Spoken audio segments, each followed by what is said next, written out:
Today we're reviewing Pups Save the Hot Springs! Hey, Pups! Hey, Everest's here. No matter how bad the segment might turn out to be, it's always nice to see her. Think the mountain goats chased everyone away so they could have the hot springs to themselves. And very cute and high-res she's looking too. I have a cob or two inside my cabin. I also think Jake has been one of the leading beneficiaries of the visual update, and is decidedly cute and JRPG-y these days. We thought while we wait to go to the hot springs, we could have fun bouncing on real springs. While it's best not to overthink how these are attached, especially for Rocky, this is a pretty cute little moment. I need you to help Mayor Goodway and Jake down with your ladder. I'm fired up. And Sky, I need you to get Mayor Humdinger off that chairlift. This puppy's gotta fly! Two actually very sensible deployments and suggested uses of the available tools. I mean, arguably a ladder would do for both tasks, and as it actually turns out, Chase with his net would have been better, but this is still sensible. Also, Sky is looking just perfect here.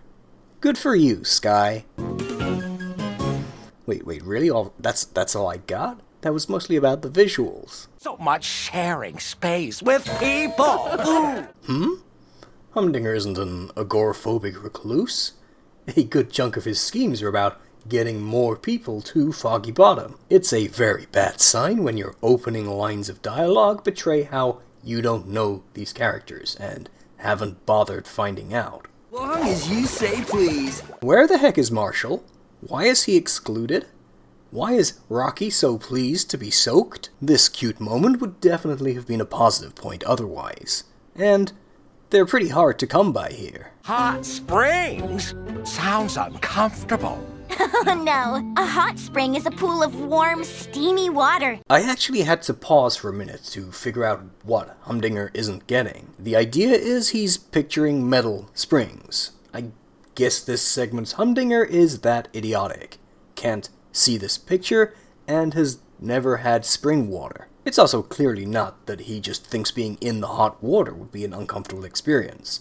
Then Everest's line wouldn't make any sense. Or Humdinger's little plot. I don't think these mountain goats want to be friends. Ah, come on. Jake has, like, the most generic surfer dude voice, man. The guy in To the Rescue even got it right, and that show had a, 5% hit rate for accurate sounding voices. You saved me, Everest. Scott McCord got replaced after voicing Jake for, 12 years?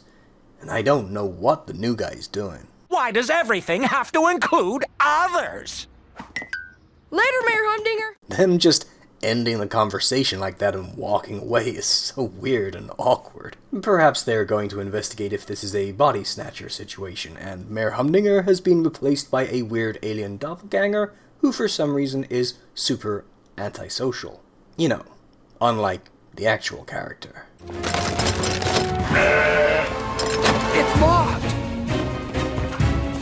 Quick, up there. These dull, slow-paced human antics go on and on. We don't see a single one of the core 6 pups until 3 minutes 20 seconds into this 11-minute segment. Reel her in, Everest. What? Why is she gripping with her... you know what, I think we can let this slide as a gag. Very generously, given it's set up as an actual rescue element. Phew, that put a spring in my step. I feel like spring into action was right there and would have been much less awkward. Has it been used already? And that collision looks a lot more dangerous with these sharp metal objects. Also, no lines for Zuma, just laughs for Rubble if that was even his VA, and nothing but the standard stock lines for Chase.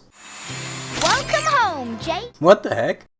Rocky just teleported in. That's not how we do backup responders round these parts. Put me down! This segment was already feeling interminably dull before this last out-of-control, tacked-on final rescue. What a damp squib ending to a damp squib season.